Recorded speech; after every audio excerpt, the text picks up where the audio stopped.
എല്ലാ പ്രിയ പ്രേക്ഷകർക്കും നേരം വൈകുന്നേരത്തിലേക്ക് സ്വാഗതം. നമ്മളുടെ വടക്കൻ മേഖലകളിൽ, കേരളത്തിന്റെ വടക്കൻ മേഖലകളിൽ ഇന്ന് റെഡ് അലർട്ട് ആണ്. ഇപ്പോൾ റെഡ് അലർട്ടാണ്. വലിയ ജാഗ്രതയോടുകൂടി ഇരിക്കേണ്ടുന്ന സമയമാണ്.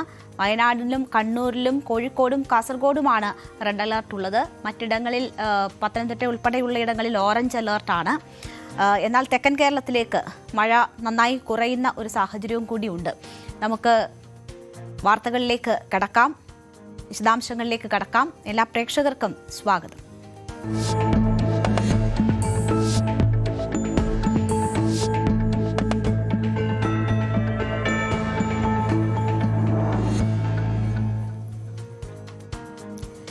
കേരളത്തിന്റെ സൈന്യമെന്നാണ് മലയാളികൾ മത്സ്യത്തൊഴിലാളികളെ വിശേഷിപ്പിക്കുന്നത്. സംസ്ഥാനം നേരിട്ട വൻ പ്രളയങ്ങളിലും പ്രകൃതി ദുരന്തങ്ങളിലും തങ്ങളുടെ ജീവൻ പണയപ്പെടുത്തി ഉപജീവന മാർഗമായ വള്ളങ്ങളും കൊണ്ട് രക്ഷാപ്രവർത്തനത്തിനിറങ്ങിയ പതിനായിരക്കണക്കിന് ആളുകളെ രക്ഷപ്പെടുത്തിയ സേന. പക്ഷേ അവരിൽ ഒരാളെ കാണാതായാൽ ആ നോവ് കേരളം ഏറ്റെടുക്കുന്നുണ്ടോ? നമ്മുടെ ഭരണാധികാരികൾ, സംവിധാനങ്ങളൊക്കെയും ആ നിലയിൽ ഉണർന്ന് പ്രവർത്തിക്കുന്നുണ്ടോ? അതോ അവർക്ക് അതൊക്കെ വെറും ബോഡികളാണ്? മുതലപ്പുഴയിലും വിഴിഞ്ഞത്തും കൊല്ലത്തുമൊക്കെ വലിയ പ്രതിഷേധങ്ങളാണ് നമ്മൾ കാണുന്നത്. ദുരന്തമുഖത്ത് വലിയ വേദനയായി മാറുകയാണ് ആ കരച്ചിലും അവരുടെ പരാതികളും. അഞ്ചുതെങ്ങിൽ നിന്ന് മത്സ്യബന്ധനത്തിന് പോയ ഷിജിനെ കാണാതായിട്ട് 8 ദിവസമായി. തെരച്ചിലിന് കാര്യക്ഷമമായ നടപടി ഉണ്ടാകുന്നില്ല എന്ന് കാട്ടിയാണ് കുടുംബം പ്രതിഷേധിക്കുന്നത്. ഷിജിന്റെ ഭാര്യയും മക്കളും ഉൾപ്പെടെ കോസ്റ്റൽ പോലീസ് സ്റ്റേഷന് മുന്നിൽ കുത്തിയിരുന്ന് പ്രതിഷേധിച്ചു. ഇന്ന് വളരെ വേദനിപ്പിക്കുന്ന കാഴ്ചകളായിരുന്നു അത്. നിലവിളിച്ചും കണ്ണീരൊഴുക്കിയും അവരുടെ ആ പ്രതിഷേധം, അതും മഴ നനഞ്ഞുള്ള കുഞ്ഞുങ്ങളുമായുള്ള ആ ഇരിപ്പ് ഏതൊരു മനുഷ്യന്റെയും കരളലിയിപ്പിക്കും. അധികൃതരുടെ ഭാഗത്തു നിന്ന് ഒരു ഉത്തരം ലഭിക്കുന്നത് വരെ തങ്ങൾ റോഡിൽ നിന്ന് മാറില്ല എന്നാണ് കുടുംബം പറഞ്ഞത്. ശക്തമായ മഴയിലും കുടുംബം റോഡിൽ തന്നെ കുത്തിയിരുന്നു. ഷിജിനെ കണ്ടെത്തുമെന്ന് വാക്ക് മാത്രം പോരാ, അത് നടപ്പാക്കണമെന്നാണ് ആ കുടുംബാംഗങ്ങൾ ആവശ്യപ്പെടുന്നത്. തന്റെ ഭർത്താവിനെ കണ്ടെത്തുന്നതിനായി നടപടികൾ ഉണ്ടാകുന്നതുവരെ കുഞ്ഞുങ്ങളുമായി റോഡിൽ തന്നെ ഇരിക്കുമെന്ന് ഷിജിന്റെ ഭാര്യ പറഞ്ഞു. തങ്ങൾക്ക് അധികാരികളുടെ ഭാഗത്തു നിന്ന് കൃത്യമായ മറുപടി ലഭിക്കണമെന്നും ഇവർ ആവശ്യപ്പെട്ടു. മന്ത്രി വന്ന് അവർ പറയുന്ന വാക്ക് എനിക്ക് തൃപ്തികരമല്ല, അവർ തന്ന മറുപടി എനിക്ക് തൃപ്തികരമല്ലെങ്കിൽ വീണ്ടും ഈ സമരം തുടരും. ഇതുപോലെ ആയിരിക്കൂല ആ സമരം ഇതുപോലെ ആയിരിക്കത്തില്ല എന്ന് മാത്രം മന്ത്രി അറിഞ്ഞാൽ മാത്രം മതി. ഞങ്ങൾ 5 തെങ്ങ് മൊത്തം ഇളകും. ഇതുപോലെ ആയിരിക്കും.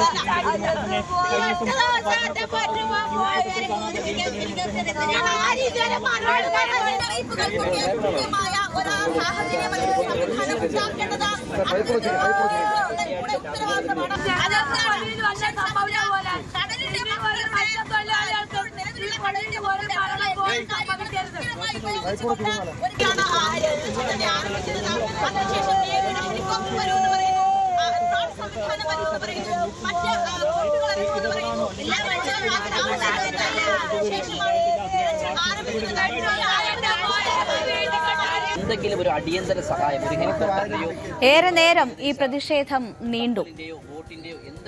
ജൂലൈ 31 രാത്രി 9 മണിയോടെയാണ് അഞ്ചുതെങ്ങ് പുത്തൻമണ്ണ് സ്വദേശി ജോസിന്റെ വള്ളത്തിൽ മടങ്ങുന്നതിനിടെ അഴിമുഖ മുനമ്പിലെ തിരയിൽപ്പെട്ട് വള്ളം മറിഞ്ഞ് ഷിജിനെ കാണാതായത്. പിന്നാലെ marine enforcement, coastal police, coast guard എന്നിവരുടെ നേതൃത്വത്തിൽ തെരച്ചിൽ നടത്തിയെങ്കിലും കണ്ടെത്താനായില്ല. ഷിജിന്റെ കൂടെ കാണാതായ മറ്റൊരാളുടെ മൃതദേഹം ഇതിനോടകം തന്നെ കണ്ടെത്തിയിരുന്നു. ഇന്ന് 3 മണിക്കൂറിലേറെ ഈ പ്രതിഷേധം, നമ്മൾ നേരത്തെ കണ്ട പ്രതിഷേധം തുടർന്നു. റോഡ് ഉപരോധം പിന്നീട് അവർ അവസാനിപ്പിച്ചു.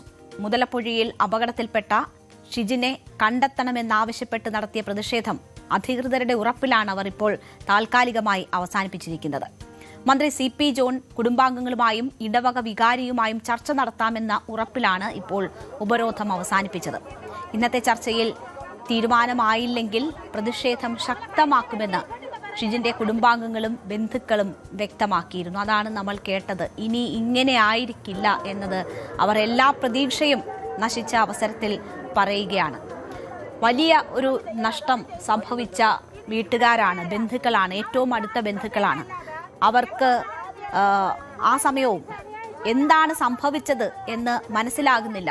ഭർത്താവ് ജീവനോടെയുണ്ടോ, എന്തെങ്കിലും അപകടം സംഭവിച്ചിട്ടുണ്ടോ, അങ്ങനെയാണെങ്കിൽ എന്താണ് സംഭവിച്ചതെന്ന് അറിയണമല്ലോ, അത് കണ്ടെത്തണം എന്നതാണ് ആ കുടുംബം ആവശ്യപ്പെടുന്നത്. പക്ഷേ അവർ വിചാരിക്കുന്നത് പോലെയോ അല്ലെങ്കിൽ അവർക്ക് തൃപ്തി വരുന്ന നിലയിലോ ആ തെരച്ചിൽ നടപടികൾ നടക്കുന്നില്ല എന്നതാണ് അവരുടെ പരാതി. വലിയ അലംഭാവം അക്കാര്യത്തിലുണ്ട് എന്നതാണ് അവരെ വേദനിപ്പിക്കുന്നത്. അതാണ് വലിയ വേദനയിലും വലിയ ദുഃഖത്തിലും അവരെ തെരുവിൽ പ്രതിഷേധിക്കുന്നതിലേക്ക് തള്ളിവിടുന്ന ഘടകം. ഇത് നമ്മൾ കണ്ടത് മുതലപ്പുഴയിലെ കാഴ്ചകളാണ്. അതേ ദിവസം തന്നെ വിഴിഞ്ഞത്ത് നിന്ന് മത്സ്യബന്ധനത്തിന് പോയ ബോട്ട് മറിഞ്ഞ് ജോണിനെ കാണാതായി. കോസ്റ്റ് ഗാർഡിന്റെയും മറ്റ് രക്ഷാസംഘങ്ങളുടെയും നേതൃത്വത്തിൽ തെരച്ചിൽ ഇപ്പോഴും തുടരുകയാണ്. വിഴിഞ്ഞത്ത് മത്സ്യബന്ധനത്തിനിടെ കാണാതായ മത്സ്യത്തൊഴിലാളി ജോണിനെ കണ്ടെത്താനുള്ള തെരച്ചിൽ ഇന്ന് 8ാം ദിവസമാണ് തുടരുന്നത്. അതിനിടെ രക്ഷാപ്രവർത്തനം കാര്യക്ഷമമല്ലെന്ന ആരോപണം അദ്ദേഹത്തിന്റെ കുടുംബത്തിന്റെ ഭാഗത്തു നിന്നും ഉണ്ടാകുന്നു. തെരച്ചിൽ തൃപ്തികരമല്ലെന്നും ബന്ധപ്പെട്ട വകുപ്പുകൾ സമയോചിതമായി ഇടപെട്ടില്ല എന്നും ജോണിന്റെ മകൾ ജിജി ആരോപിച്ചു. ജോണിന്റെ മകളുടെ ശബ്ദം, പരാതി നമ്മൾ കഴിഞ്ഞ ദിവസങ്ങളിലൊക്കെ കേട്ടു. ഇന്നും അവർക്ക് പരാതി പറയേണ്ടി വന്നിരിക്കുകയാണ്. കളക്ടറുമായി നടത്തിയ കൂടിക്കാഴ്ചയിലും നിരാശയാണ് ഫലം എന്നതാണ് ജിജി പറയുന്നത്. തങ്ങൾ ആവശ്യപ്പെടുന്നത് എഴുതി നൽകാനാണ് കളക്ടർ പറയുന്നത്. അത് എഴുതേണ്ടത് തങ്ങളാണെങ്കിൽ എന്തിനാണ് ഈ ഉദ്യോഗസ്ഥർ എന്നതാണ് അവർ ചോദിക്കുന്നത്. ഇതുവരെ നടന്ന തെരച്ചിൽ ഫലപ്രദമല്ല എന്ന് ജോണിന്റെ കുടുംബം പറയുന്നു. 2 എയർക്രാഫ്റ്റ് ഉപയോഗിച്ച് വെറും 1.5 മണിക്കൂർ മാത്രമാണ് പരിശോധന നടത്തിയതെന്ന് അവർ വിമർശിക്കുന്നു. മുഖ്യമന്ത്രിയുടെ പരാമർശവും തൊഴിലാളി സമൂഹത്തെ വേദനിപ്പിച്ചതായി ജിജി പറഞ്ഞു. മുൻപ് തീരപ്രദേശത്ത് പോയപ്പോഴുള്ള അവസ്ഥ അറിയാമല്ലോ എന്ന മുഖ്യമന്ത്രിയുടെ പരാമർശം ഒരു സമൂഹത്തെ മുഴുവൻ ആക്ഷേപിക്കുന്നതാണ് എന്നതാണ് ജിജി പറയുന്നത്. അതിന് മുഖ്യമന്ത്രി മാപ്പ് പറയണമെന്നും അവർ ആവശ്യപ്പെട്ടു. തെരഞ്ഞെടുപ്പ് സമയത്ത് വോട്ട് ചോദിക്കാൻ എല്ലാവരും എത്താറുണ്ടെന്നും ദുരന്ത സമയത്ത് അതേ പരിഗണന ലഭിക്കുന്നില്ല എന്നുമാണ് ജിജി പറയുന്നത്. അപകടം നടന്ന ആദ്യ മണിക്കൂറുകളിൽ തന്നെ ശക്തമായ രക്ഷാപ്രവർത്തനം ഉണ്ടായിരുന്നു എങ്കിൽ എന്ന് പറയുകയാണ് ആ കുടുംബം. അങ്ങനെ ഒരു രക്ഷാപ്രവർത്തനം ഉണ്ടായില്ല എന്നതാണ് അവരെ വേദനിപ്പിക്കുന്നത്. മണിക്കൂറുകളോളം കടലിൽ ജീവൻ രക്ഷിക്കാൻ പൊരുതിയ ശേഷമാണ് മറ്റു മത്സ്യത്തൊഴിലാളികൾ രക്ഷപ്പെട്ടതെന്നും ഇത് രക്ഷാപ്രവർത്തനത്തിലെ വീഴ്ച വ്യക്തമാക്കുന്നതാണ് എന്നും ജിജി പറയുന്നു. മാത്രവുമല്ല, ഫിഷറീസ് മന്ത്രിയോ മറ്റു മന്ത്രിമാരോ തങ്ങളെ ഒന്ന് വിളിക്കുകയോ ആശ്വസിപ്പിക്കുകയോ പോലും ചെയ്തിട്ടില്ല എന്നും ആ കുടുംബം ആരോപിക്കുന്നു.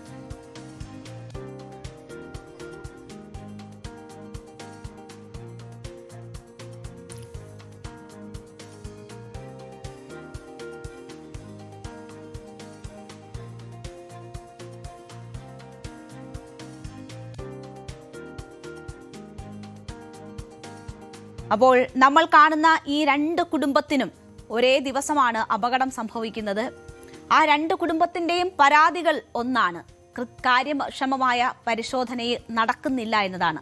ഈ ജോണിന്റെ കുടുംബം പറയുന്നത് ഈ അപകടമുണ്ടായ സ്ഥലത്ത് നിന്ന് എത്രയോ ദൂരം മാത്രമാണ് ഇപ്പോൾ സർക്കാർ പരിശോധന നടത്തുന്നത്. അതിൽ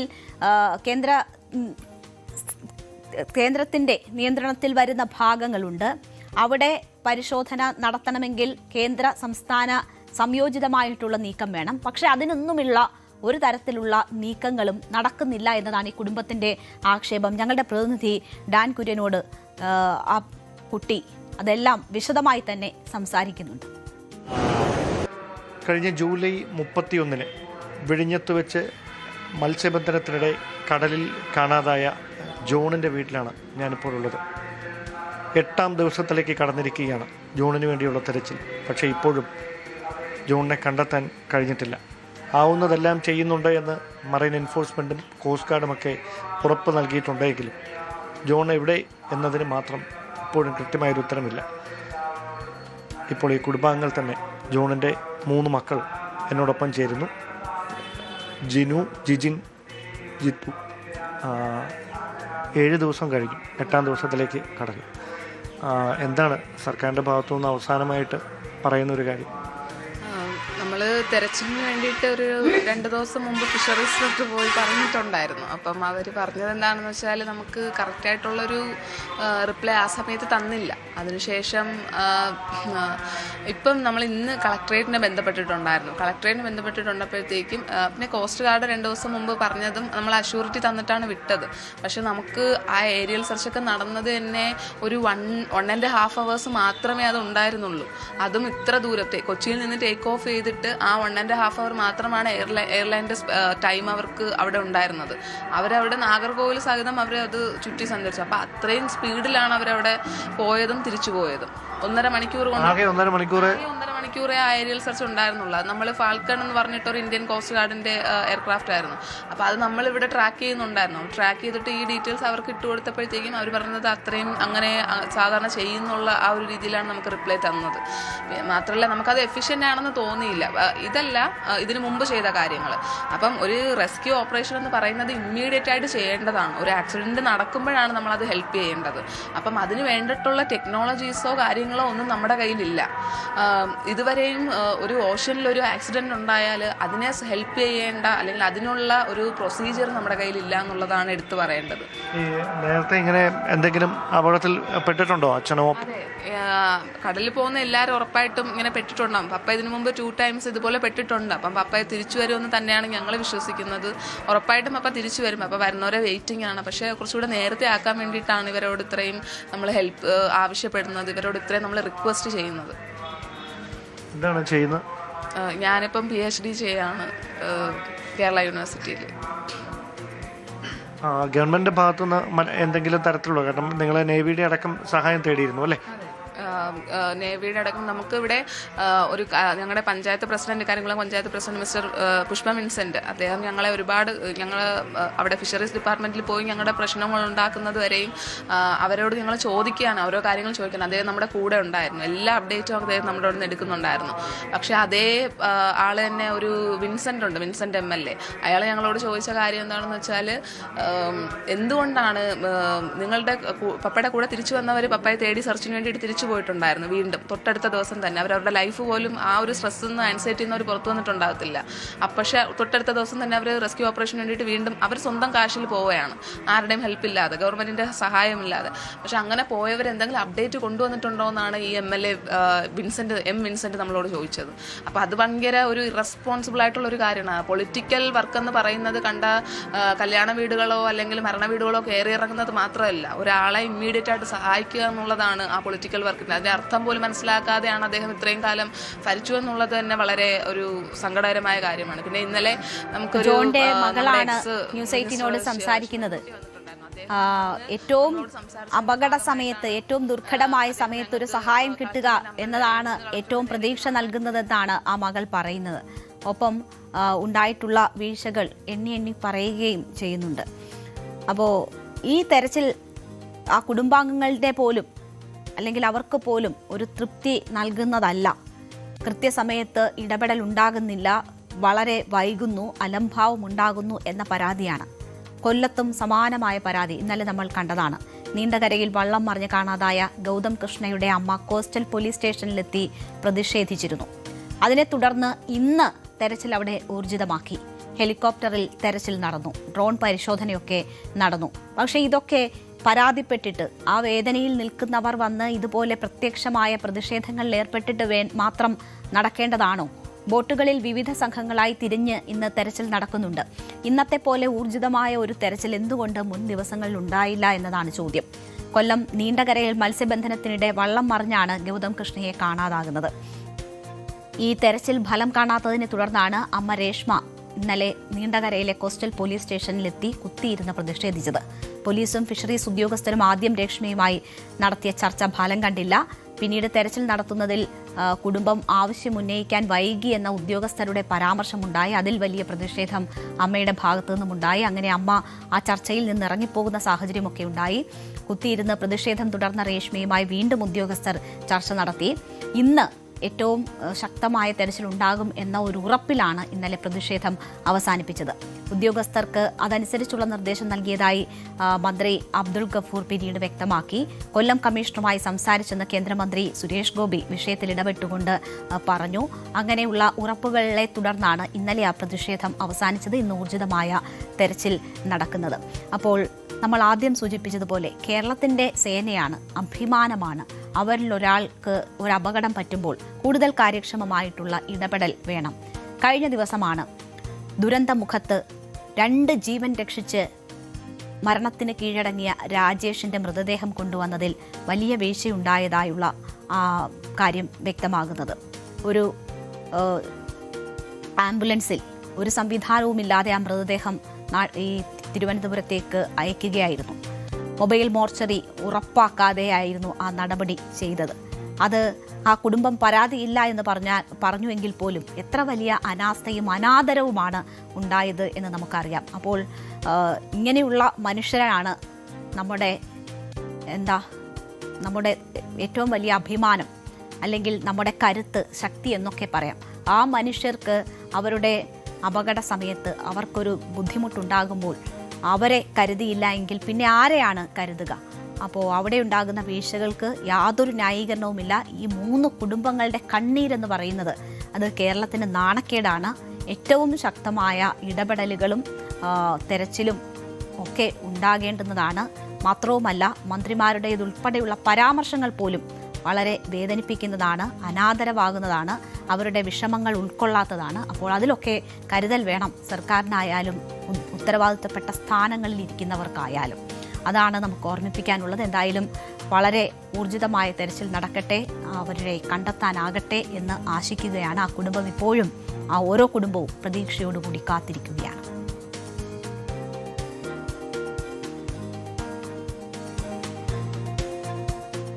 തമിഴ്നാട് മുഖ്യമന്ത്രി ജോസഫ് സി വിജയുടെ ഭാര്യ സംഗീത സ്വർണലിംഗം വിവാഹമോചന ഹർജി പിൻവലിച്ചു എന്നതാണ് ഏറ്റവും ഒടുവിൽ വന്ന വാർത്ത. ജോസഫ് വിജയിൽ നിന്ന് വിവാഹമോചനം വേണ്ട എന്ന് ഭാര്യ സംഗീത സ്വർണലിംഗം അറിയിച്ചിരിക്കുന്നു. ചെങ്കൽപ്പേട്ട് കുടുംബ കോടതിയിലാണ് ഇക്കാര്യം അറിയിച്ചത്. സംഗീത വീഡിയോ കോൺഫറൻസിലൂടെ ഹാജരായി തീരുമാനം അറിയിക്കുകയായിരുന്നു. വിജയുടെ നിർണായക രാഷ്ട്രീയ പ്രവേശന സമയത്തും ആദ്യ നിയമസഭാ തെരഞ്ഞെടുപ്പ് വേളയിലുമൊക്കെ കത്തി നിന്ന വാർത്തയാണ് ഈ വിവാഹമോചനവുമായി ബന്ധപ്പെട്ടുള്ള ഹർജിയും നടപടികളുമൊക്കെ. പ്രതിപക്ഷത്തിന് ഇത് വലിയ ആയുധമായിരുന്നു. എന്നാൽ ഭരണത്തിലേറെ 2 മാസം പിന്നിടുമ്പോഴാണ് കുടുംബ പ്രശ്നങ്ങൾ പരിഹരിക്കപ്പെടുന്നു എന്നതിന്റെ സൂചനകൾ വരുന്നത്. വിജയുടെ രാഷ്ട്രീയ വിജയത്തെ തുടർന്ന് കുടുംബം ഇടപെട്ട് നടത്തിയ ശ്രമങ്ങളാണ് ഇപ്പോൾ വിജയിക്കുന്നതെന്നാണ് പുറത്തുവരുന്ന റിപ്പോർട്ടുകൾ സൂചിപ്പിക്കുന്നത്. ചെന്നൈ ചെങ്കൽപ്പെട്ട് കോടതിയിലാണ് സംഗീത ഇക്കാര്യം അറിയിച്ചിരിക്കുന്നത്. തനിക്ക് വിവാഹമോചനം ആവശ്യമില്ല എന്നത്. ഇത് അംഗീകരിച്ച കോടതി ഈ ഹർജി തീർപ്പാക്കുകയായിരുന്നു. വിജയ് ഇന്ന് കോടതിയിൽ ഹാജരായിരുന്നില്ല. സംഗീത വീഡിയോ കോൺഫറൻസ് വഴിയാണ് കോടതിയിൽ ഹാജരായതും നിലപാട് അറിയിച്ചതും. വിജയ് നിയമസഭാ തെരഞ്ഞെടുപ്പ് പ്രചാരണത്തിന്റെ നടുവിൽ നിൽക്കുമ്പോഴാണ് സംഗീത ചെങ്കൽപ്പെട്ട് കോടതിയിൽ വിവാഹമോചന ഹർജി നൽകിയത്. മറ്റൊരു സ്ത്രീയുമായി വിജയ്ക്ക് അടുപ്പമുണ്ട് എന്നതടക്കമുള്ള ആരോപണങ്ങൾ ഉന്നയിച്ചായിരുന്നു ഹർജി. 2021 മുതൽ ഒരു നടിയുമായി വിജയ്ക്ക് വിവാഹേതര ബന്ധമുണ്ടെന്നായിരുന്നു സംഗീത ഹർജിയിൽ പറഞ്ഞത്. വിലക്കിയിട്ടും ബന്ധം തുടർന്നുവെന്നും ഹർജിയിൽ ആരോപിച്ചിരുന്നു. നടിയുമായുള്ള ബന്ധം അവസാനിപ്പിക്കാമെന്ന് വാഗ്ദാനം ചെയ്തെങ്കിലും ചെയ്തില്ല. ഇതോടെ ആ വാഗ്ദാനം പാലിക്കാത്തതോടെ താൻ മാനസികമായി തകർന്നു എന്നതായിരുന്നു സംഗീത ഈ ഹർജിയിൽ പറഞ്ഞത്. 5 വർഷത്തിലേറെയായി വേർപിരിഞ്ഞാണ് തങ്ങൾ ജീവിക്കുന്നത്. വിജയ് നടിക്കൊപ്പം വിദേശത്ത് പോകാറുണ്ട് എന്നും ഒരുമിച്ചുള്ള ചിത്രങ്ങൾ സമൂഹ മാധ്യമത്തിൽ പോസ്റ്റ് ചെയ്യുന്നത് തനിക്കും മക്കൾക്കും അപമാനകരമാണ് എന്നും ഈ പരാതിയിൽ പറഞ്ഞിരുന്നു. 1999 വിജയ് സംഗീത വിവാഹം നടന്നത്.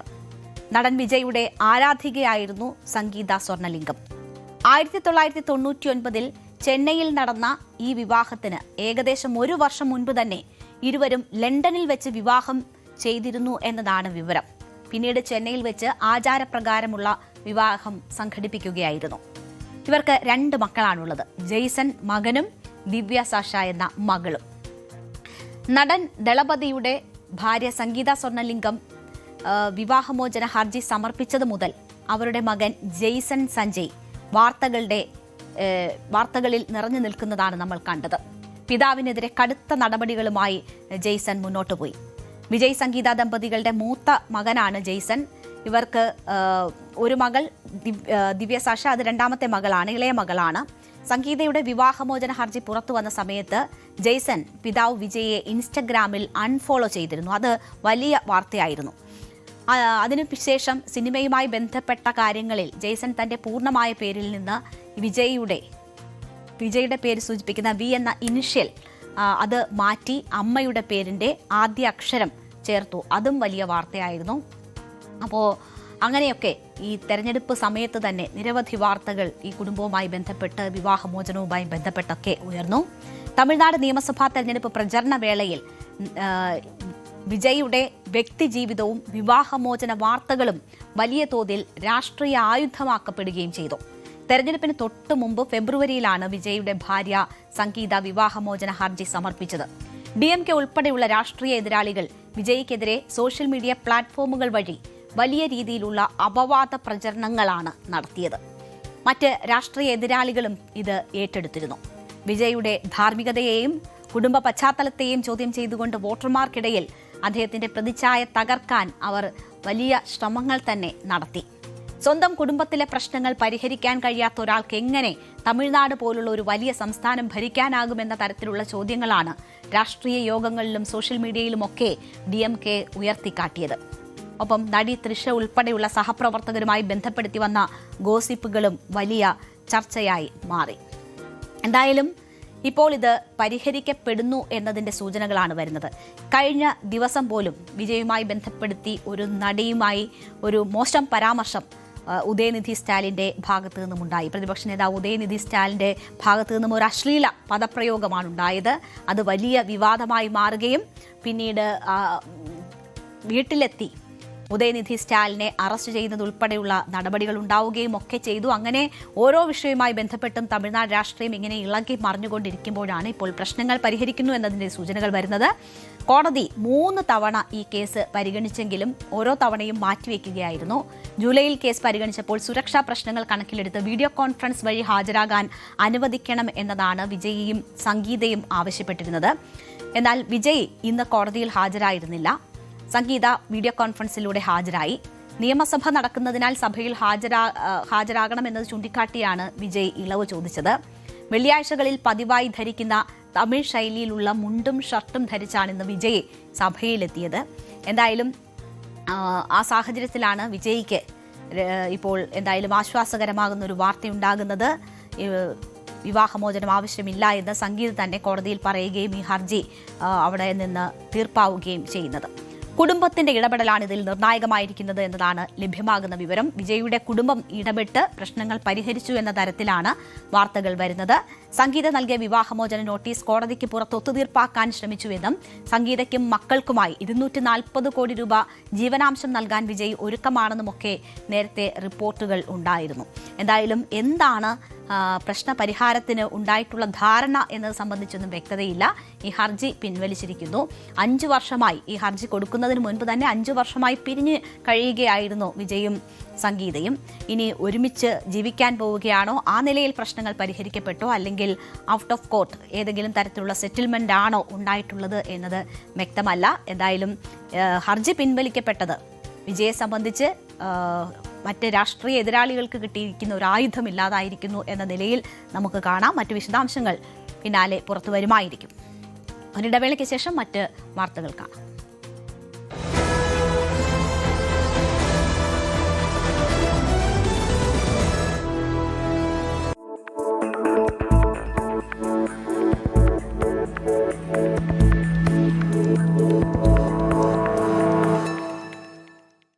മഴ പെയ്യുന്ന ഒരു സായാഹ്നം, ഹൈവേയിലൂടെ സുഖകരമായ ഒരു യാത്ര. കാറിനുള്ളിൽ നേരിയ സംഗീതം പ്ലേ ചെയ്യുന്നുണ്ട്. മഴത്തുള്ളികൾ വിൻഷീൽഡിൽ വന്ന് പതിക്കുന്ന താളത്തിനൊപ്പം വാഹനം സുഗമമായി മുന്നോട്ട് കുതിക്കുന്നു. പെട്ടെന്ന് യാതൊരു മുന്നറിയിപ്പുമില്ലാതെ നിങ്ങളുടെ വാഹനത്തിന്റെ സ്റ്റിയറിംഗ് വല്ലാതെ ഭാരം കുറഞ്ഞതായി നിങ്ങൾക്ക് അനുഭവപ്പെടുന്നു. ഒരു കളിപ്പാട്ട കാർ ഓടിക്കുന്നത് പോലെ വളരെ ലാഘവത്തോടെ സ്റ്റിയറിംഗ് തെന്നി മാറുന്നു. ബ്രേക്ക് ചവിട്ടിയാലും വാഹനം നിൽക്കുന്നില്ല. പകരം നിയന്ത്രണം പൂർണ്ണമായും നഷ്ടപ്പെട്ട് ഒരു തെന്നി നീങ്ങലിലേക്ക് വാഹനം വഴിമാറുന്നു. ഏതൊരു വിദഗ്ധനായ ഡ്രൈവറെയും ഭയപ്പെടുത്തുന്ന, ജീവൻ പണയം വെക്കേണ്ടി വരുന്ന ഈ ഭയാനകമായ ചില സെക്കൻഡുകളെയാണ് ഹൈഡ്രോപ്ലേനിംഗ് അഥവാ അക്വാപ്ലേനിംഗ് എന്ന് വിളിക്കുന്നത്. ഒരു സാധാരണ മഴക്കാല ഡ്രൈവിങ്ങിനെ വലിയൊരു ദുരന്തത്തിലേക്ക് നയിക്കാൻ കെൽപ്പുള്ള ഈ ശാസ്ത്രീയ പ്രതിഭാസത്തെക്കുറിച്ച് ഓരോ ഡ്രൈവറും നിർബന്ധമായും അറിഞ്ഞിരിക്കേണ്ടതുണ്ട്. നിരത്തുകളിൽ ഒരു വാഹനം മുന്നോട്ട് കുതിക്കുന്നതും നമ്മൾ ഉദ്ദേശിക്കുന്നിടത്ത് കൃത്യമായി ബ്രേക്ക് ചെയ്ത് നിർത്താൻ കഴിയുന്നതും സ്റ്റിയറിംഗ് ഉപയോഗിച്ച് വളവുകൾ തിരിയുന്നതുമെല്ലാം വാഹനത്തിന്റെ യാന്ത്രിക സംവിധാനങ്ങളുടെയും എഞ്ചിന്റെയും മാത്രം കഴിവുകൊണ്ടല്ല. ഇതിനെല്ലാം ആധാരം ടയറും റോഡും തമ്മിലുള്ള ഘർഷണം അഥവാ ഫ്രിക്ഷനാണ്. മിനുസമുള്ള ഒരു തറയിൽ എണ്ണയൊഴിച്ചാൽ നമുക്ക് നടക്കാൻ കഴിയാത്തത് എന്തുകൊണ്ടാണെന്ന് ചിന്തിച്ചിട്ടുണ്ടോ? അവിടെ നമ്മുടെ പാദങ്ങളും തറയും തമ്മിലുള്ള ഘർഷണം പൂർണ്ണമായും നഷ്ടപ്പെടുന്നു. ഇതേ ഭൗതിക ശാസ്ത്രം തന്നെയാണ് ഹൈഡ്രോപ്ലെയിനിങ്ങിലും സംഭവിക്കുന്നത്. മഴയത്ത് റോഡിൽ വെള്ളം കെട്ടി നിൽക്കുമ്പോൾ വേഗത്തിൽ വരുന്ന വാഹനത്തിന്റെ ടയറിനും റോഡിനുമിടയിൽ ആ വെള്ളം ഒരു നേരിയ പാളിയായി രൂപാന്തരപ്പെടുന്നു. സാധാരണഗതിയിൽ ടയറുകളിലെ ചാലുകൾ അഥവാ ത്രെഡുകൾ ഒരു പമ്പ് പോലെ പ്രവർത്തിച്ച് ഈ വെള്ളത്തെ വെളിയിലേക്ക് തെറിപ്പിച്ച് റോഡുമായുള്ള സമ്പർക്കം നിലനിർത്തുകയാണ് ചെയ്യുന്നത്. എന്നാൽ വേഗത കൂടുമ്പോൾ ഈ പമ്പിംഗ് പ്രക്രിയ പരാജയപ്പെടുകയും കാര്യങ്ങൾ കൈവിട്ട് പോവുകയും ചെയ്യുന്നു. വാഹനത്തിന്റെ വേഗത ഒരു നിശ്ചിത പരിധി കടക്കുമ്പോൾ ടയറുകൾക്ക് പുറന്തള്ളാൻ കഴിയുന്നതിനേക്കാൾ കൂടുതൽ വെള്ളം അതിനടിയിലേക്ക് ഇരച്ചു കയറുന്നു. വെള്ളം കംപ്രസിബിൾ അല്ലാത്തത് കൊണ്ട് തന്നെ ഈ അതിമർദ്ദം കാരണം ടയറുകൾ റോഡിൽ നിന്നും അക്ഷരാർത്ഥത്തിൽ മുകളിലേക്ക് ഉയർത്തപ്പെടുന്നു. അതായത് ആയിരക്കണക്കിന് കിലോഗ്രാം ഭാരമുള്ള നിങ്ങളുടെ വാഹനം റോഡിലല്ല, പകരം ഒരു നേരിയ ജലപാളിക്ക് മുകളിലൂടെയാണ്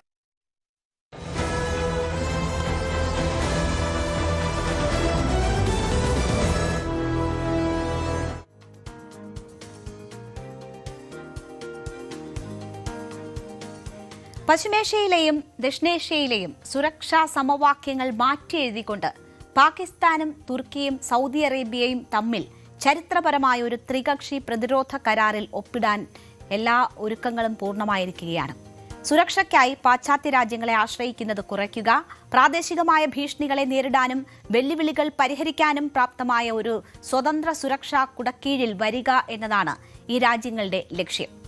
കഴിഞ്ഞ ദിവസമാണ് പാകിസ്ഥാനുമായുള്ള പ്രതിരോധ സഹകരണ കരാറിന് കുവൈറ്റ് ഔദ്യോഗിക അംഗീകാരം നൽകിയത്. ഇരു രാജ്യങ്ങളുടെയും സൈനിക ബന്ധം ശക്തിപ്പെടുത്തുകയായിരുന്നു കരാറിന്റെ ലക്ഷ്യം. ഈ കരാർ പ്രഖ്യാപിക്കുകയാണ് എങ്കിൽ ഏറ്റവും സ്വാധീനമുള്ള 3 വലിയ ഇസ്ലാമിക രാജ്യങ്ങൾ ഒരുമിച്ച് ഒരു സൈനിക കൂട്ടായ്മ രൂപീകരിക്കുന്ന ചരിത്രപരമായ നീക്കമായി ഇത് മാറും. നാറ്റോയ്ക്ക് പകരമായി മുസ്ലിം ഭൂരിപക്ഷ രാജ്യങ്ങൾ ചേർന്ന് രൂപീകരിക്കുന്ന ഇസ്ലാമിക് നാറ്റോയുടെ രൂപീകരണമാണ് ഇതിലൂടെ യാഥാർത്ഥ്യമാകുന്നത്. പാകിസ്ഥാൻ അംഗമാകുന്ന ഈ സഖ്യ കൂട്ടായ്മയിൽ ഇന്ത്യയ്ക്കും ആശങ്കയ്ക്ക് വകയുണ്ട്. പാകിസ്ഥാൻ, സൗദി അറേബ്യ, തുർക്കി എന്നീ രാജ്യങ്ങൾ ഇസ്ലാമിക ലോകത്തെ ഏകോപിതമായ ഒരു സുരക്ഷാ സഖ്യം രൂപീകരിക്കുന്നതിനായാണ് ത്രിരാഷ്ട്ര കരാറിൽ ഒപ്പുവെക്കാൻ ഒരുങ്ങുന്നത്. സൗദിയുടെ സാമ്പത്തിക ശക്തി, തുർക്കിയുടെ സൈനിക സാങ്കേതിക വിദ്യ, പാകിസ്ഥാന്റെ ആണവശേഷിയും യുദ്ധപരിചയവുമുള്ള സൈന്യവും അടിസ്ഥാനമാക്കിയാണ് പശ്ചിമേഷ്യയിലെ സുരക്ഷാ സംവിധാനത്തെ പുനഃക്രമീകരിക്കാൻ ഈ സഖ്യം ലക്ഷ്യമിടുന്നത്. ഇത് പശ്ചിമേഷ്യയുടെ സുരക്ഷാ ഘടനയിൽ വലിയ മാറ്റങ്ങൾക്ക് വഴിവെക്കാൻ സാധ്യതയുണ്ടെന്നാണ് റിപ്പോർട്ട്. ഇസ്ലാമിക ലോകത്തെ ഏകീകൃതവും സംയോജിതവുമായ ഒരു സുരക്ഷാ സഖ്യം സൃഷ്ടിക്കുന്നതിനുള്ള കരാറിന്റെ അടിസ്ഥാന വ്യവസ്ഥകൾ തയ്യാറാക്കുകയും പാകിസ്ഥാൻ, സൗദി, തുർക്കി നേതാക്കൾ തമ്മിൽ അംഗീകരിക്കുകയും ചെയ്തതായി മുതിർന്ന തുർക്കി രഹസ്യാന്വേഷണ ഉദ്യോഗസ്ഥനെ ഉദ്ധരിച്ച് CNN ന്യൂസ് 18 ഈ വാർത്ത റിപ്പോർട്ട് ചെയ്തത്. കരാർ ഒപ്പിടുമെന്ന് പ്രതീക്ഷിക്കുന്നതിന് മുന്നോടിയായി പാകിസ്ഥാൻ പ്രധാനമന്ത്രി ഷഹബാസ് ഷെരീഫും സൈനിക മേധാവി ഫീൽഡ് മാർഷൽ അസിം മുനീറും വ്യാഴാഴ്ച സൗദി അറേബ്യയിലെത്തി.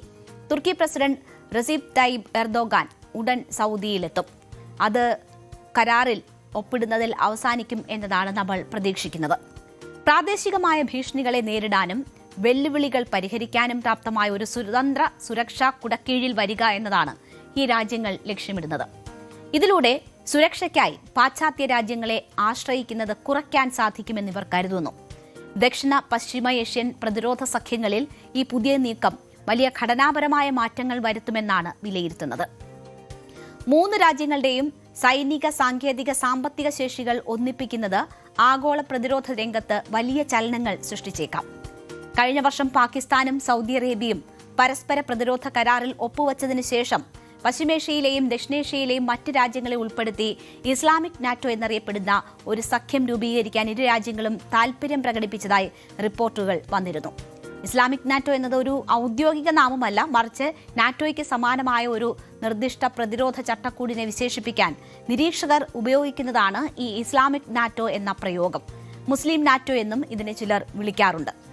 പാശ്ചാത്യ സൈനിക സഖ്യങ്ങളിൽ നിന്ന് സ്വതന്ത്രമായി മുസ്ലിം ഭൂരിപക്ഷ രാജ്യങ്ങൾ ചേർന്ന് ഒരു കൂട്ടായ സുരക്ഷാ സംവിധാനം രൂപീകരിക്കണമെന്ന ആശയമാണ് യഥാർത്ഥത്തിൽ ഇസ്ലാമിക് നാറ്റോ എന്ന് അറിയപ്പെടുന്നത്. ഈ കരാർ പ്രഖ്യാപിക്കുകയാണെങ്കിൽ ഏറ്റവും സ്വാധീനമുള്ള 3 വലിയ ഇസ്ലാമിക രാജ്യങ്ങൾ ഒരുമിച്ച് ഒരു സൈനിക കൂട്ടായ്മ രൂപീകരിക്കുന്ന ചരിത്രപരമായ നീക്കമായാണ് അത് മാറാൻ പോകുന്നത്. ഈ കരാറിൽ സംയുക്ത സൈനിക പരിശീലനങ്ങൾ, സാങ്കേതിക വിദ്യാ കൈമാറ്റം, പ്രതിരോധ വ്യവസായ ഉൽപാദനം, രഹസ്യാന്വേഷണ വിവരം പങ്കിടൽ എന്നിവ ഉൾപ്പെടുന്നുണ്ട്. കരാർ പ്രകാരം സൗദിയുടെ സുരക്ഷാ ആവശ്യങ്ങൾക്കായി പാകിസ്ഥാൻ ഏകദേശം 25,000 സൈനികരെ വിന്യസിക്കാൻ സമ്മതിച്ചതായി പറയുന്നുണ്ട്. ഈ വിന്യാസം സൗദിയുടെ സുരക്ഷ ശക്തിപ്പെടുത്താനും സംയുക്ത സൈനിക പ്രവർത്തനങ്ങൾ നടത്താനും സൗദി സൈനികർക്ക് പരിശീലനം നൽകാനും ലക്ഷ്യമിടുന്നതാണ്.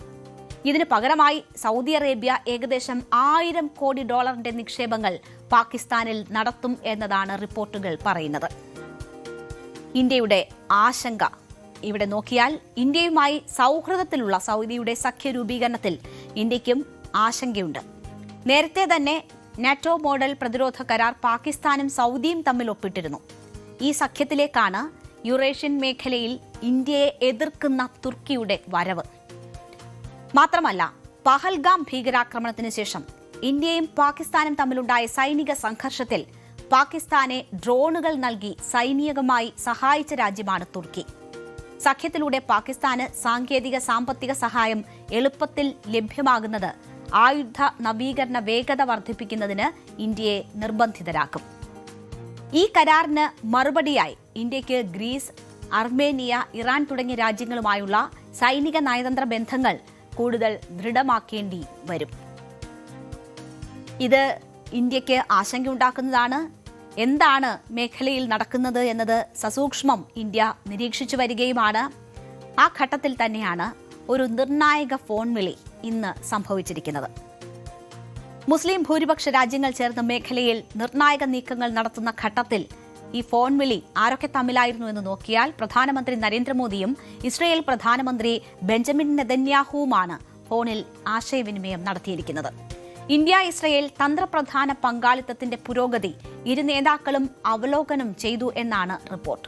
പശ്ചിമേഷ്യയിലെ പുതിയ സംഭവ വികാസങ്ങളെക്കുറിച്ചും ഇരുവരും ചർച്ച ചെയ്തതായി പ്രധാനമന്ത്രിയുടെ ഓഫീസ് അറിയിച്ചു.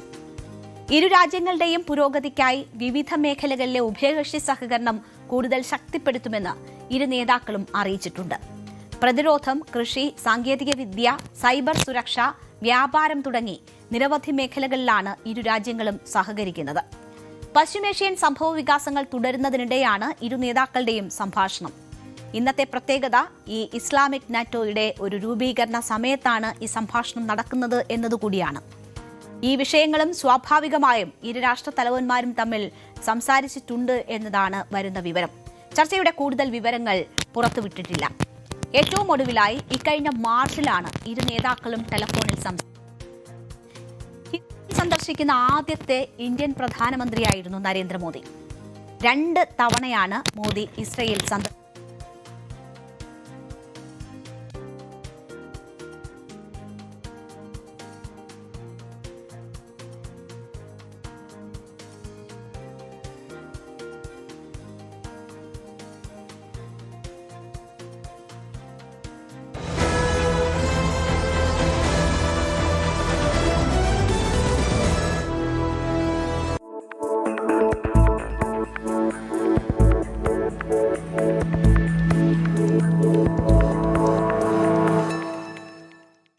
മഴ പെയ്യുന്ന ഒരു സായാഹ്നം, ഹൈവേയിലൂടെ സുഖകരമായ ഒരു യാത്ര. കാറിനുള്ളിൽ നേരിയ സംഗീതം പ്ലേ ചെയ്യുന്നുണ്ട്. മഴത്തുള്ളികൾ വിൻഷീൽഡിൽ വന്ന് പതിക്കുന്ന താളത്തിനൊപ്പം വാഹനം സുഗമമായി മുന്നോട്ട് കുതിക്കുന്നു. പെട്ടെന്ന് യാതൊരു മുന്നറിയിപ്പുമില്ലാതെ നിങ്ങളുടെ വാഹനത്തിന്റെ സ്റ്റിയറിംഗ് വല്ലാതെ ഭാരം കുറഞ്ഞതായി നിങ്ങൾക്ക് അനുഭവപ്പെടുന്നു. ഒരു കളിപ്പാട്ട കാർ ഓടിക്കുന്നത് പോലെ വളരെ ലാഘവത്തോടെ സ്റ്റിയറിംഗ് തെന്നി മാറുന്നു. ബ്രേക്ക് ചവിട്ടിയാലും വാഹനം നിൽക്കുന്നില്ല. പകരം നിയന്ത്രണം പൂർണ്ണമായും നഷ്ടപ്പെട്ട് ഒരു തെന്നി നീങ്ങലിലേക്ക് വാഹനം വഴിമാറുന്നു.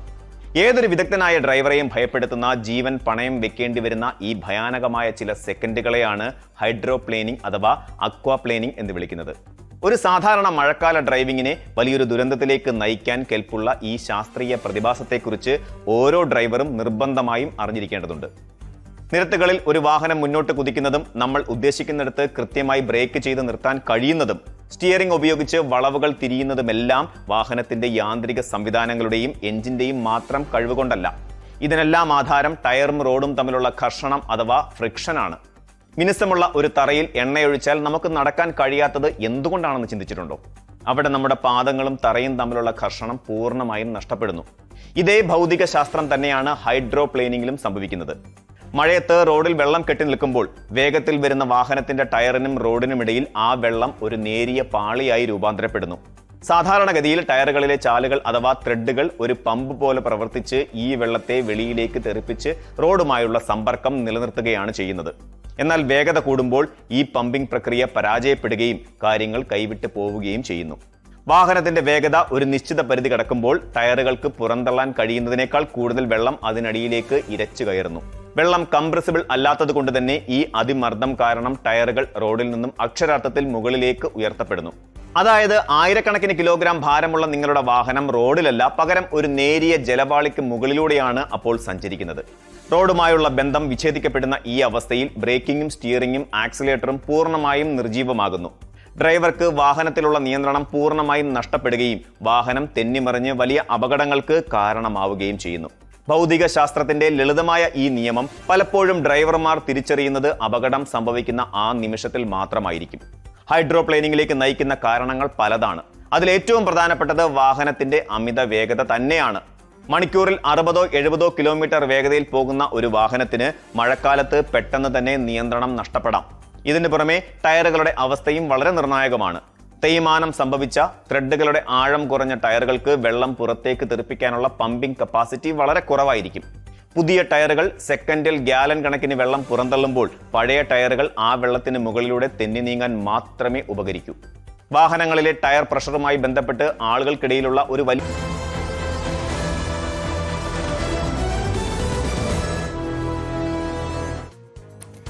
വീണ്ടും സ്വാഗതം. ചെറിയൊരു സാങ്കേതിക പ്രശ്നം ഉണ്ടായതിനെ തുടർന്നാണ് ആ റിപ്പോർട്ടിന്റെ ഇടയ്ക്ക് നമുക്കൊരു ബ്രേക്ക് പോകേണ്ടി വന്നത്. എന്തായാലും ഇസ്ലാമിക് നാറ്റോ ആ നീക്കത്തിന് ഇടയിൽ തന്നെയാണ് ഒരു നിർണായകമായ ഫോൺ വിളി ഇന്നുണ്ടായത്. അത് പ്രധാനമന്ത്രി നരേന്ദ്രമോദിയും ഇസ്രയേൽ പ്രധാനമന്ത്രി ബെഞ്ചമിൻ നെതന്യാഹുവും തമ്മിലായിരുന്നു. മുസ്ലിം ഭൂരിപക്ഷ രാജ്യങ്ങൾ ചേർന്ന മേഖലയിൽ നിർണായക നീക്കങ്ങൾ നടത്തുന്ന ഘട്ടത്തിലാണ് ഇരു രാഷ്ട്ര നേതാക്കളും ഫോണിൽ ആശയവിനിമയം നടത്തിയത്. ഇന്ത്യ ഇസ്രയേൽ തന്ത്രപ്രധാന പങ്കാളിത്തത്തിന്റെ പുരോഗതി ഇരു നേതാക്കളും അവലോകനം ചെയ്തു. പശ്ചിമേഷ്യയിലെ പുതിയ സംഭവ വികാസങ്ങളെക്കുറിച്ചും ഇരുവരും ചർച്ച ചെയ്തതായി പ്രധാനമന്ത്രിയുടെ ഓഫീസ് അറിയിച്ചു. ഇരു രാജ്യങ്ങളുടെയും പുരോഗതിക്കായി വിവിധ മേഖലകളിലെ ഉഭയകക്ഷി സഹകരണം കൂടുതൽ ശക്തിപ്പെടുത്തുമെന്ന് ഇരു നേതാക്കളും അറിയിച്ചു. പ്രതിരോധം, കൃഷി, സാങ്കേതികവിദ്യ, സൈബർ സുരക്ഷ, വ്യാപാരം തുടങ്ങി വിവിധ മേഖലകളുമായി ബന്ധപ്പെട്ട് സഹകരണം ശക്തമാക്കുന്ന കാര്യം ചർച്ചയായി എന്നതാണ് വിവരം. ഒപ്പം ഇസ്ലാമിക് നാറ്റോ രൂപീകരണവുമായി ബന്ധപ്പെട്ടുള്ള വിഷയങ്ങളും ചർച്ചയായി എന്നതാണ് കരുതുന്നത്. പശ്ചിമേഷ്യൻ സംഭവവികാസങ്ങൾ തുടരുന്നതിനിടയിലാണ് ഇരു നേതാക്കളുടെയും സംഭാഷണം. ചർച്ചയുടെ കൂടുതൽ വിവരങ്ങൾ PMO ഓഫീസ് പുറത്തുവിട്ടിട്ടില്ല. ഏറ്റവും ഒടുവിലായി ഇക്കഴിഞ്ഞ മാർച്ചിലാണ് ഇരു നേതാക്കളും ടെലഫോണിൽ സംസാരിച്ചത്. ഇസ്രയേൽ സന്ദർശിക്കുന്ന ആദ്യത്തെ ഇന്ത്യൻ പ്രധാനമന്ത്രിയാണ് നരേന്ദ്രമോദി. ഇതുവരെ 2 തവണ മോദി ഇസ്രയേൽ സന്ദർശിച്ചിട്ടുണ്ട്. 2017 ജൂലൈ 4-നാണ് ആദ്യമായി ഇസ്രയേൽ സന്ദർശിച്ചത്. മോദി ഭരണകാലത്താണ് ഒരു ഇന്ത്യൻ പ്രസിഡന്റ് ആദ്യമായി ഇസ്രയേൽ സന്ദർശിക്കുന്നതും. 2015 ഒക്ടോബറിൽ പ്രണബ് മുഖർജിയാണ് ഇസ്രയേൽ സന്ദർശിക്കുന്ന ആദ്യത്തെ ഇന്ത്യൻ രാഷ്ട്രപതി. മുൻപ് ഇന്ത്യൻ പ്രധാനമന്ത്രിമാർ ഇസ്രയേൽ സന്ദർശിച്ചിരുന്നില്ല. മാത്രമല്ല, നയതന്ത്ര ഉദ്യോഗസ്ഥർ സന്ദർശനം നടത്തുമ്പോൾ തന്നെ അവർ പലസ്തീൻ പ്രദേശവും സന്ദർശിക്കാറുണ്ടായിരുന്നു. എന്നാൽ 2014 സന്ദർശനത്തിൽ മോദി ഈ നയം തിരുത്തി. അദ്ദേഹം അന്ന് പലസ്തീൻ സന്ദർശിച്ചില്ല. പകരം 2018 അദ്ദേഹം പലസ്തീനിലേക്ക് പോയത്. ഇസ്രയേൽ പ്രധാനമന്ത്രി ബെഞ്ചമിൻ നെതന്യാഹുവിന്റെ ക്ഷണപ്രകാരം 2 ദിവസത്തെ ഔദ്യോഗിക സന്ദർശനത്തിനായി പ്രധാനമന്ത്രി ഈ വർഷം ഫെബ്രുവരി 25-26 തീയതികളിൽ വീണ്ടും ഇസ്രയേലിലെത്തിയിരുന്നു. ഈ യാത്രയിൽ ഇസ്രയേൽ പാർലമെന്റിനെ അഭിസംബോധന ചെയ്യുന്ന ആദ്യ ഇന്ത്യൻ നേതാവായി അദ്ദേഹം മാറി. ചരിത്രപരമായി ഇന്ത്യ സ്വതന്ത്ര പലസ്തീൻ രാഷ്ട്രത്തിനൊപ്പം നിൽക്കുന്നതിൽ നേതാക്കന്മാർ ഇസ്രയേൽ സന്ദർശനത്തിൽ നിന്ന് വിട്ടുനിന്നിരുന്നു. എന്നാൽ അതൊക്കെ മാറ്റുന്നതായിരുന്നു മോദിയുടെ ഇടപെടൽ. ആഗോള ഒറ്റപ്പെടലിനിടയിലാണ് ഇപ്പോഴത്തെ ഈ ടെലിഫോൺ സംഭാഷണം എന്നതും ഇതിന്റെ പ്രാധാന്യം കൂട്ടുന്നുണ്ട്. ലോകരാജ്യങ്ങൾക്കിടയിൽ ഇസ്രയേൽ ഒറ്റപ്പെട്ടു എന്ന വാർത്തകൾക്കിടയിലാണ് ഇന്ത്യയിൽ നിന്നും പ്രധാനമന്ത്രി നരേന്ദ്രമോദിയിൽ നിന്നും തനിക്ക് വ്യക്തിപരമായി ലഭിക്കുന്ന പിന്തുണ വാക്കുകൾക്കതീതമാണെന്ന് ദിവസങ്ങൾക്ക് മുന്നേ നെതന്യാഹു പറഞ്ഞത്. നരേന്ദ്രമോദി തങ്ങളുടെ ഏറ്റവും അടുത്ത സുഹൃത്തുക്കളിൽ ഒരാളാണ് എന്ന് വിശേഷിപ്പിച്ച നെതന്യാഹു ഇന്ത്യയുമായുള്ള ബന്ധത്തിന് ഇസ്രയേൽ വലിയ പ്രാധാന്യമാണ് കൽപ്പിക്കുന്നതെന്നും അവകാശപ്പെട്ടിരുന്നു. അതിന് പിന്നാലെയാണ് ഇപ്പോഴത്തെ ഫോൺ വിളി.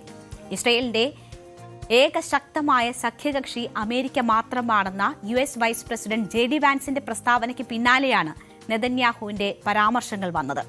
അമേരിക്കയെ പോലെ ശക്തരായ അന്താരാഷ്ട്ര സഖ്യകക്ഷികളെ നിലനിർത്തേണ്ടതിന്റെ ആവശ്യകത ഊന്നിപ്പറയുന്നതിനിടയിലാണ് അദ്ദേഹം ഇന്ത്യയുടെ പിന്തുണയെക്കുറിച്ചും അന്ന് സംസാരിച്ചത്. അന്താരാഷ്ട്ര തലത്തിൽ ഇസ്രയേലിന് മറ്റ് ശക്തമായ പിന്തുണകളില്ലെന്ന വാദത്തെ തള്ളിക്കളഞ്ഞുകൊണ്ടാണ് നെതന്യാഹു ഇന്ത്യയുടെ പേര് എടുത്തു പറഞ്ഞത്.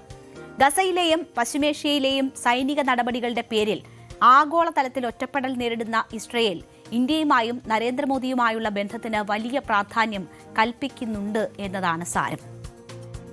ഒരു കാലത്ത് ഇന്ത്യയിൽ പരസ്യമായി ചർച്ച ചെയ്യാൻ മടിച്ചിരുന്ന, രഹസ്യമായി മാത്രം മുന്നോട്ട് കൊണ്ടുപോയിരുന്ന ഇസ്രയേൽ ബന്ധം മോദിയുടെ കാലഘട്ടത്തിലാണ് ഏറ്റവും പ്രകടമായ സൗഹൃദങ്ങളിലൊന്നായി മാറിയത്. ഗസയിലെ വംശഹത്യയുമായി ബന്ധപ്പെട്ട യുദ്ധക്കുറ്റങ്ങളുടെ പേരിൽ 2024 അവസാനത്തോടെ അന്താരാഷ്ട്ര ക്രിമിനൽ കോടതി അറസ്റ്റ് വാറണ്ട് പുറപ്പെടുവിച്ചിട്ടും നെതന്യാഹുവിനെ തന്റെ പ്രിയ സുഹൃത്തെന്നാണ് മോദി വിശേഷിപ്പിച്ചത്.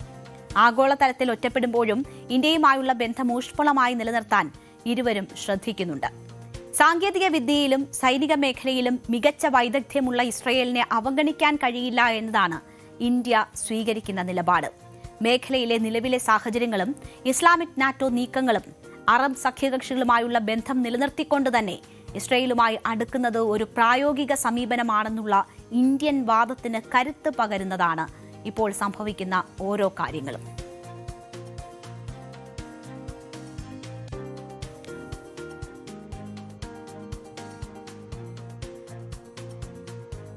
പ്രിയപ്പെട്ട പ്രേക്ഷകരെ, നമ്മളൊരു പരീക്ഷണത്തിന് വിധേയരായിക്കൊണ്ടിരിക്കുകയാണ്. വാട്സാപ്പിലൂടെയാണ് നമ്മൾ പരീക്ഷണത്തിന് വിധേയരാകുന്നത്. വാട്സാപ്പ് ഇന്ത്യയിലെ ഉപഭോക്താക്കൾക്ക് അവരുടെ ജനന തീയതി ചേർക്കാൻ അനുവദിക്കുന്ന പുതിയൊരു ഫീച്ചർ പരീക്ഷിച്ചുകൊണ്ടിരിക്കുകയാണ്. രാജ്യത്ത് വരാനിരിക്കുന്ന ഡിജിറ്റൽ പേഴ്സണൽ ഡേറ്റ പ്രൊട്ടക്ഷൻ നിയമത്തിന്റെ ഭാഗമായി ഉപയോക്താക്കളുടെ പ്രായം സ്ഥിരീകരിക്കലാണ് ലക്ഷ്യം. ഉപയോക്താവ് 18 വയസ്സിൽ താഴെയാണോ എന്ന് കണ്ടെത്തുന്നതിനുള്ള പ്രായം സ്ഥിരീകരിക്കുന്ന നടപടികൾക്കായാണ് വാട്സപ്പ് ഈ പരീക്ഷണം നടത്തിക്കൊണ്ടിരിക്കുന്നത്. അപ്പോൾ നമുക്ക് സ്വകാര്യതയെക്കുറിച്ചൊക്കെയുള്ള സംശയം ഉയരാം. അതിന് അടിസ്ഥാനമുണ്ടോ എന്നൊക്കെയാണ് നമ്മൾ ഇനി പരിശോധിക്കാൻ പോകുന്നത്. വാട്സപ്പിന്റെ ഏറ്റവും വലിയ വിപണിയാണ് നമ്മുടെ രാജ്യം. വാട്സപ്പിന്റെ എന്നല്ല, എല്ലാ സോഷ്യൽ മീഡിയ പ്ലാറ്റ്ഫോമുകളുടെയും ഏറ്റവും വലിയ വിപണിയാണ് 140 കോടിയിലധികം ജനങ്ങളുള്ള നമ്മുടെ രാജ്യം. ഇന്ത്യയിൽ വാട്സപ്പിന് 60 കോടിയിലധികം ഉപയോക്താക്കളുണ്ട്. ഉപയോക്താക്കൾക്ക് അവരുടെ ജനനത്തീയതി ചേർക്കാൻ അനുവദിക്കുന്ന പുതിയൊരു ഫീച്ചർ പരീക്ഷിച്ചുകൊണ്ടിരിക്കുകയാണ് വാട്സപ്പ്. അടുത്തിടെ ചില ഉപയോക്താക്കളുടെ ആപ്പിൽ മുകളിൽ പ്രത്യക്ഷപ്പെട്ടതായി പ്രചരിച്ച സ്ക്രീൻഷോട്ടുകളിൽ ഒരു സന്ദേശമുണ്ടായിരുന്നു: നിങ്ങളുടെ ജനനത്തീയതി ചേർക്കുക. രാജ്യത്തെ വരാനിരിക്കുന്ന നിയമങ്ങൾ പ്രകാരം നിങ്ങളുടെ പ്രായം ചോദിക്കേണ്ടതുണ്ട്. അതിന്റെ ഭാഗമാണ് ഇത് എന്ന് വാട്സപ്പ് തന്നെ വിശദീകരിക്കുന്നു. ഇന്ത്യയിൽ വരാനിരിക്കുന്ന ഡിജിറ്റൽ പേഴ്സണൽ ഡേറ്റ പ്രൊട്ടക്ഷൻ നിയമത്തിന്റെ ഭാഗമായി ഉപയോക്താക്കളുടെ പ്രായം സ്ഥിരീകരിക്കാനുള്ള പുതിയ ഫീച്ചറുകളാണ് പരീക്ഷിക്കുന്നതെന്ന് വാട്സപ്പ് അറിയിച്ചു. നിലവിലിത് നിർബന്ധമല്ല എന്നും ഉപയോക്താക്കളുടെ പ്രായം സംബന്ധിച്ച വിവരങ്ങൾ പൂർണ്ണമായും രഹസ്യമായി സൂക്ഷിക്കുമെന്നും വാട്സപ്പ് വ്യക്തമാക്കി. കുട്ടികളുടെ വ്യക്തിഗത ഡേറ്റ കൈകാര്യം ചെയ്യുന്നതുമായി ബന്ധപ്പെട്ട ഈ നിയമത്തിലെ ഒരു വ്യവസ്ഥ പ്രകാരം ഉപയോക്താവ് 18 വയസ്സിൽ താഴെയാണോ എന്ന് കണ്ടെത്തുന്നതിനുള്ള പ്രായ സ്ഥിരീകരിക്കാനുള്ള നടപടികൾ ആവശ്യമാണ്. DPDP നിയമപ്രകാരം 18 വയസ്സിന് താഴെയുള്ള കുട്ടികളുടെ വ്യക്തിവിവരങ്ങൾ ശേഖരിക്കുന്നതിനും കൈകാര്യം ചെയ്യുന്നതിനും മാതാപിതാക്കളുടെയോ നിയമപരമായ രക്ഷിതാക്കളുടെയോ അനുമതി നിർബന്ധമാണ്. കുട്ടികളെ ലക്ഷ്യമാക്കിയുള്ള പരസ്യങ്ങൾ, ട്രാക്കിംഗ്, ഡേറ്റ ദുരുപയോഗം ചെയ്യൽ എന്നിവ കർശനമായി വിലക്കിയിട്ടുമുണ്ട്. നിയമം പൂർണ്ണമായും നടപ്പാക്കുന്നതിന് മുൻപ് സിസ്റ്റം സജ്ജമാക്കാനാണ് വാട്സപ്പ് ഇപ്പോൾ പ്രായം ചോദിച്ചുകൊണ്ടുള്ള പോപ്പപ്പ് സന്ദേശങ്ങൾ ഉപയോക്താക്കൾക്ക് നൽകി തുടങ്ങിയിരിക്കുന്നത്. പുതിയ പ്രായ സ്ഥിരീകരണ സംവിധാനം ഇപ്പോൾ ഒരു ഓപ്ഷണൽ പരീക്ഷണം മാത്രമാണ്. ഉപയോക്താക്കൾക്ക് വാട്സപ്പ് തുടർന്നും ഉപയോഗിക്കാൻ പ്രായം സ്ഥിരീകരിക്കേണ്ടതില്ല എന്നതാണ് കമ്പനി അറിയിക്കുന്നത്. ഇത് വാട്സപ്പ് പ്രവർത്തിക്കുന്ന രീതിയെയോ നിങ്ങളുടെ ഉപയോഗ അനുഭവത്തെയോ മാറ്റില്ല എന്നും കമ്പനി പറയുന്നുണ്ട്. ഒരാളുടെ പ്രായവുമായി ബന്ധപ്പെട്ട വിവരങ്ങൾ സ്വകാര്യമാണ് എന്ന് മനസ്സിലാക്കുന്നു. അത് മറ്റു വാട്സപ്പ് ഉപയോക്താക്കളുമായി തങ്ങൾ പങ്കുവെക്കില്ല എന്നതാണ് വാട്സപ്പ് നൽകുന്ന ഉറപ്പ്, മെറ്റ നൽകുന്ന ഉറപ്പ്. ഏത് ഘട്ടത്തിലാണ് ഈ പരീക്ഷണം എന്നതുകൂടി നോക്കിയാൽ ഇതൊരു സംഘർഷത്തിന്റെ സമയത്താണ് പുതിയ ഫീച്ചറിന്റെ പരീക്ഷണം നടക്കുന്നത്. ഇന്ത്യൻ സർക്കാരുമായുള്ള മെറ്റയുടെ ബന്ധത്തിൽ സംഘർഷം നിലനിൽക്കുന്നുണ്ട്. ബുധനാഴ്ച പരീക്ഷാ ചോദ്യപേപ്പർ ചോർച്ചയെക്കുറിച്ച് വിദ്യാർത്ഥികളെ അഭിസംബോധന ചെയ്ത പ്രധാനമന്ത്രി നരേന്ദ്രമോദിയുടെ ഒരു ഫേസ്ബുക്ക് പോസ്റ്റ് നിയന്ത്രിച്ചതിന് മെറ്റ അധികൃതരോട് ക്ഷമാപണം നടത്താൻ ആവശ്യപ്പെട്ടിരുന്നു. ഇതനുസരിച്ച് മെറ്റ അധികൃതർ ക്ഷമാപണം നടത്തുകയും ചെയ്തിരുന്നു. നേരത്തെ ഫോൺ നമ്പർ പങ്കിടാതെ ആളുകളുമായി ആശയവിനിമയം നടത്താൻ സഹായിക്കുന്ന യൂസർ നെയിം ഫീച്ചർ അവതരിപ്പിക്കാൻ വാട്സ്ആപ്പ് പദ്ധതിയിട്ടിരുന്നു. ഇതിന്റെ പ്രാരംഭ നടപടികളും തുടങ്ങി. എന്നാൽ ഇത് തൽക്കാലം വേണ്ട എന്ന ഒരു നിർദ്ദേശം കേന്ദ്ര സർക്കാർ നൽകി. വ്യാജ അക്കൗണ്ടുകൾ ഉണ്ടാക്കുന്നതിനും തട്ടിപ്പുകൾക്കും കാരണമാകുമെന്ന് ചൂണ്ടിക്കാട്ടി കേന്ദ്ര IT മന്ത്രാലയമാണ് വാട്സ്ആപ്പിന് നോട്ടീസ് അയച്ചത്. വ്യാജ വ്യക്തിത്വം സൃഷ്ടിക്കൽ, ഡിജിറ്റൽ അറസ്റ്റ് തട്ടിപ്പുകൾ തുടങ്ങിയ ആശങ്കകളാണ് കാരണമായി ചൂണ്ടിക്കാട്ടിയിരുന്നത്. സർക്കാരുമായുള്ള ചർച്ചകൾ പൂർത്തിയാകുന്നതുവരെ ഈ ഫീച്ചർ ഇന്ത്യയിൽ അവതരിപ്പിക്കില്ല എന്നാണ് വാട്സ്ആപ്പ് ഉറപ്പു നൽകിയിരിക്കുന്നത്. വാട്സ്ആപ്പിന് പുറമെ ടെലഗ്രാം, സിഗ്നൽ തുടങ്ങിയ മറ്റ് മെസ്സേജിംഗ് ആപ്പുകൾക്കും യൂസർ നെയിം ഫീച്ചറിലെ തട്ടിപ്പുകൾ തടയുന്നതുമായി ബന്ധപ്പെട്ട് IT മന്ത്രാലയം നോട്ടീസ് നൽകിയിട്ടുണ്ട്. ലോകത്തെമ്പാടുമുള്ള നിരവധി സർക്കാരുകൾ 16 വയസ്സിൽ താഴെയുള്ളവർ സോഷ്യൽ മീഡിയ ഉപയോഗിക്കുന്നത് നിയന്ത്രിക്കുകയോ നിരോധിക്കുകയോ ചെയ്യാനുള്ള നടപടികൾ സ്വീകരിച്ചു വരികയാണ്. 16 വയസ്സിൽ താഴെയുള്ള കുട്ടികളുടെ സമൂഹ മാധ്യമ ഉപയോഗം വിലക്കിയ ലോകത്തെ ആദ്യ രാജ്യമാണ് ഓസ്ട്രേലിയ. വലിയ ചർച്ചകൾക്ക് ഇത് വഴിവെച്ചിരുന്നു. കഴിഞ്ഞ ദിവസം നമ്മൾ അത് വിശദമായി തന്നെ കണ്ടതാണ്. 2025 ഡിസംബറിൽ വിലക്ക് ഓസ്ട്രേലിയയിൽ നിലവിൽ വന്നു. എന്നാൽ ഓസ്ട്രേലിയ പോലുള്ള ചില രാജ്യങ്ങളുടെ നിയമങ്ങളിൽ വാട്സപ്പിനെ ഉൾപ്പെടുത്തിയിട്ടില്ല. 16 വയസ്സിൽ താഴെയുള്ള എല്ലാവർക്കും നിയന്ത്രണം ഏർപ്പെടുത്തിയിട്ടും അതിൽ നിന്ന് ഓസ്ട്രേലിയ വാട്സപ്പിനെ ഒഴിവാക്കുകയാണ് ചെയ്തത്. ഓസ്ട്രേലിയയ്ക്ക് പിന്നാലെ മറ്റ് ചില രാജ്യങ്ങളും സമാനമായ വിലക്കുകൾ ആലോചിച്ചു. UK-യിൽ ടിക്ടോക്ക്, സ്നാപ്ചാറ്റ്, ഇൻസ്റ്റഗ്രാം പോലുള്ള സോഷ്യൽ മീഡിയ പ്ലാറ്റ്ഫോമുകളിൽ 2027 മുതൽ 16 വയസ്സിന് താഴെയുള്ളവർക്ക് വിലക്ക് ഏർപ്പെടുത്താൻ സർക്കാർ പദ്ധതിയിട്ടിരുന്നു. അവിടെയും വാട്സപ്പിനെ ഒഴിവാക്കിയിട്ടുണ്ട്. എന്നാൽ ഇന്ത്യയിൽ ഇപ്പോൾ പ്രായപരിധി വാട്സപ്പിന് പ്രായപരിധി നിർദ്ദേശങ്ങൾ നൽകുന്നുണ്ട്. അതിന്റെ പ്രാരംഭ നടപടികളാണ് ഇപ്പോൾ നടന്നുകൊണ്ടിരിക്കുന്നത്. എന്തായാലും അതുമായി ബന്ധപ്പെട്ടുള്ള പരിശോധനകളാണ് വാട്സപ്പും നടത്തുന്നത്.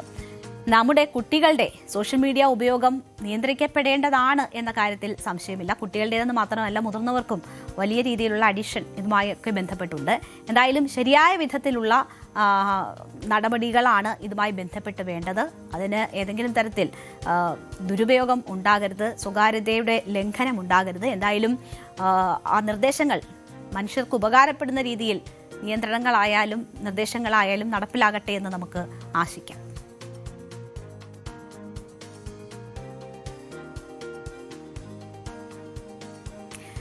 ചാണകം ഇനി വെറും ചാണകമല്ല, രാജ്യത്തിന്റെ ഊർജ്ജ സുരക്ഷയ്ക്ക് കരുത്തേകുന്ന ഇന്ധന സ്രോതസ്സാണ് അത്. ജൈവ മാലിന്യമായി കണ്ടിരുന്നതിനെ സമ്പത്താക്കി മാറ്റാനുള്ള ശ്രമത്തിലാണ് ഇന്ത്യ.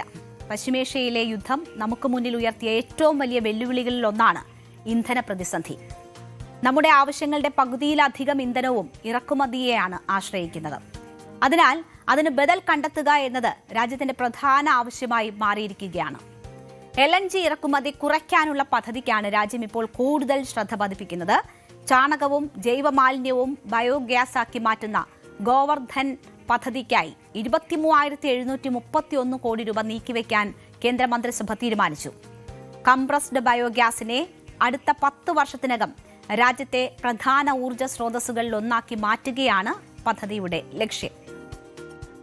അടുത്തിടെ ഹോർമുസ് കടലിടുക്കിലുണ്ടായ തടസ്സങ്ങൾ രാജ്യത്തിന്റെ ഊർജ്ജ സുരക്ഷയിലെ ദുർബലതയെ വീണ്ടും ഉയർത്തിക്കാട്ടുന്നതായിരുന്നു. ഇന്ത്യയുടെ പ്രകൃതിവാതക ആവശ്യത്തിന്റെ ഏകദേശം 50% ഇറക്കുമതിയിലൂടെയാണ് നിറവേറ്റുന്നത്. അതിൽ 55 മുതൽ 60% LNG ഇറക്കുമതിയും ഈ കടലിടുക്കിലൂടെയാണ് എത്തുന്നത്. ഇറക്കുമതി ചെയ്യുന്ന പ്രകൃതിവാതകത്തെ ആശ്രയിക്കുന്ന ഇന്ത്യയുടെ അവസ്ഥ ആഗോള രാഷ്ട്രീയ സംഘർഷങ്ങൾ കൂടുതൽ വ്യക്തമാക്കിയ സാഹചര്യത്തിൽ ആഭ്യന്തരമായി ഉൽപ്പാദിപ്പിക്കുന്ന കംപ്രസ്ഡ് ബയോഗ്യാസ് അതിന്റെ ഉൽപ്പാദനം വർദ്ധിപ്പിക്കുന്നതിനായാണ് ഈ തുക അനുവദിച്ചിരിക്കുന്നത്. 23,731 കോടി രൂപ. ഗോവർദ്ധൻ പദ്ധതിയായാണ് ഇത് നടപ്പാക്കുന്നത്. ഈ പദ്ധതി national circular bio energy scheme എന്ന പേരിൽ 2027-2036 സാമ്പത്തിക വർഷങ്ങളിലായാണ് നടപ്പിലാക്കുക. ദീർഘകാല ആവശ്യകത ഉറപ്പാക്കൽ, സ്ഥിര വില നിർണ്ണയം, മൂലധന സഹായം, പൈപ്പ് ലൈൻ ബന്ധം, വായ്പാ ലഭ്യത എന്നിവയിലൂടെ രാജ്യത്തെ CBG ഉൽപാദനം ഏകദേശം 10 ഇരട്ടിയാക്കുക എന്നതാണ് ലക്ഷ്യമിടുന്നത്.